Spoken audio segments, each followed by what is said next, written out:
बिस्मिल्लाहिर्रहमानिर्रहीम, अस्सलाम वालेकुम।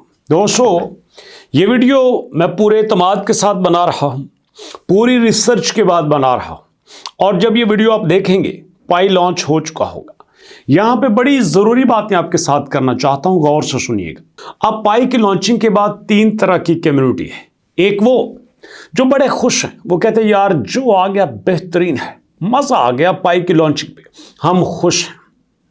दूसरे वो जो कहते हैं नहीं यार, अगर थोड़ा सा अच्छा होता तो बेहतर था, जीसीबी आ जाता तो मज़ा आना था, जीसीबी के बगैर कोई मसला नहीं है, यहाँ पे कोई मज़ा नहीं काम करने का। तीसरे जो बिल्कुल डिसअपॉइंटेड है, जो ये सोचते हैं कि नहीं अब तो पाई को छोड़ ही देना चाहिए। और मेरे ख्याल में ये जो तीनों बातें कर रहे हैं, ये तीनों ही गलत है। अगर आप समझते हैं कि पाई की जो भी प्राइस आई है, मैं प्राइस का नाम इसलिए नहीं लेता कि प्राइस अब लम्हा बलम्हा बदलेगी। अब जो भी प्राइस आपके सामने इस वक्त आ रही है, याद रखिएगा ये प्राइस फाइनल प्राइस नहीं है। आपको इस पे ना तो खुश होने की ज़रूरत है और ना दुखी होने की ज़रूरत है। दूसरी बात, अगर आप जीसीबी की बात करते हैं, फर्ज कर लो जीसीबी नहीं आता, तो इसका मतलब ये तो नहीं है कि जीसीबी अचीव नहीं हो सकता। जीसीबी यहां पे आ ही नहीं सकता। आपको क्या समझ आती है, जब बिटकॉइन आया था तो क्या लोगों के माइंड में था कि ये 2025 में 1 लाख पे जाएगा? नहीं था। बिटकॉइन तो अपने ट्रस्ट के पीछे पड़ा हुआ था, किसी तरह लोग इसके ऊपर ट्रस्ट करें। लेकिन याद रखो, ये हमारा पाई खुशकिस्मत है, लाकी है कि यहां पे जनता का इतना बड़ा ट्रस्ट यहां पे आया है। और उसके बाद अगर बात करें प्राइस की, सबको प्राइस से मसला है ना। आपको इस बात की क्यों समझ नहीं आती कि क्रिप्टो की दुनिया में प्राइस फाइनल नहीं होती। यहाँ पे ना बिटकॉइन की प्राइस फाइनल है, ना इथेरियम की प्राइस फाइनल है, ना XRP की प्राइस फाइनल है, ना BNB की प्राइस फाइनल है। कोई प्राइस यहाँ पे फाइनल नहीं है। प्राइस फाइनल कब होगी? सिंपल सा आंसर है इसका, कभी नहीं। अब देखो, सारे कहते थे 9 बिलियन पाई मार्केट में आ चुके हैं, 9 बिलियन पाई मार्केट में आ चुके हैं।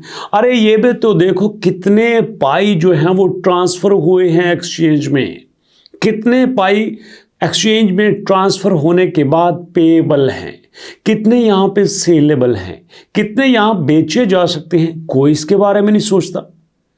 आपको समझ नहीं आती कि आप अगर पाई को माइंड कर रहे हो तो आप कोई आम आदमी नहीं हो। पाई को समझने की तो कोशिश करो पहले। मैं आपको बड़े सिंपल लफ्जों में समझाता हूं। अब देखो, दुनिया में जब भी कोई करेंसी मार्केट में आती है तो लोग उसके बारे में बात करना शुरू करते हैं। जब पाई के बारे में बात करना शुरू किया, 2019 में कहा गया स्कैम है, 20 में कहा गया स्कैम है, 22 में कहा गया स्कैम है, 23 में कहा गया नो नो नो नो ये नहीं चल सकता, 24-25 में लोग इसके पीछे हैं, इसकी ओपनिंग की बात करते हैं। क्यों? क्योंकि लोगों को लगा यार वाकई इसके अंदर दम है। तो जब ये मार्केट में आया तो भैया इसकी यूटिलिटी आई कि नहीं आई? लोगों को पता चल गया ना कि कहां पे हमने जाना है, कहां से क्या खरीदना है, कहां पे लगाना है, कहां पे नहीं लगाना। यूटिलिटी बनी कि नहीं बनी?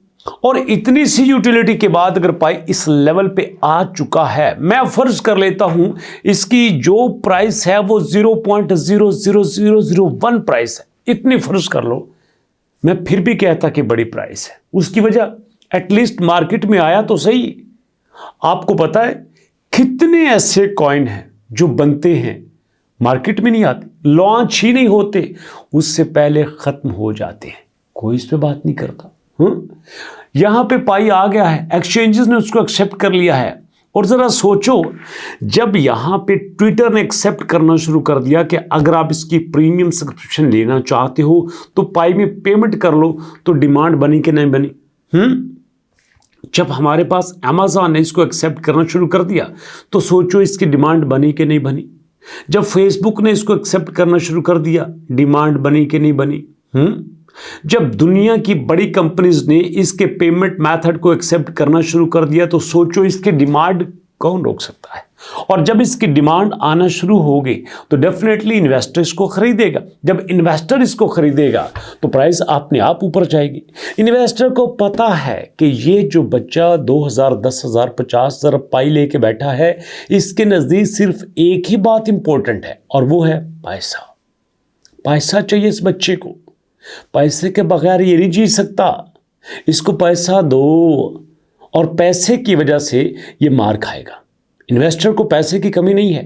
वो कब देखेगा कि जब पायनियर की भूख बढ़ेगी, जब पायनियर की भूख ज्यादा हो जाएगी तो वो पायनियर के आगे ऐसे पैसा रखेगा, पकड़ो भैया, और पायनियर पैसे को देख के पाई को फेंक देगा, पाई को छोड़ देगा। यहीं पे आपकी सबसे बड़ी गलती होगी।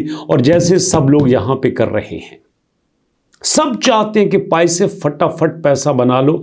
मैं कहता हूं पाई से पैसा मत बनाओ, पाई से वैल्यू बनाओ। अगर आप लोग पाई से वैल्यू बनाने में कामयाब नहीं हो सके तो आप कभी भी पाई से नहीं कमा सकते। इंपॉर्टेंट बात सुन लीजिए, अभी जो भी आपने पाई माइन किए हैं, आपके अकाउंट के अंदर कितने पाई हैं ये आप जानते हैं, मैं नहीं जानता। मैं लिख के देता हूं, डायरी पास रख लो, और ये पेंसिल मेरे हाथों में है, मैं लिख के दे सकता हूं जो पाई अभी आपने माइन किए हैं, दोबारा जिंदगी में माइन करके तो मुझे बता रहा हूं। समझ आई बात? ये जितने पाई अभी आपने माइन किए हैं, दोबारा जिंदगी में माइन कर गए तो मुझे बताना, आप लोग कर ही नहीं सकते। ये हो ही नहीं सकता कि दोबारा पाई इतने माइन कर लो। इसलिए पैसा जितना भी मिले इंपॉर्टेंट नहीं है, पाई मत बेचना।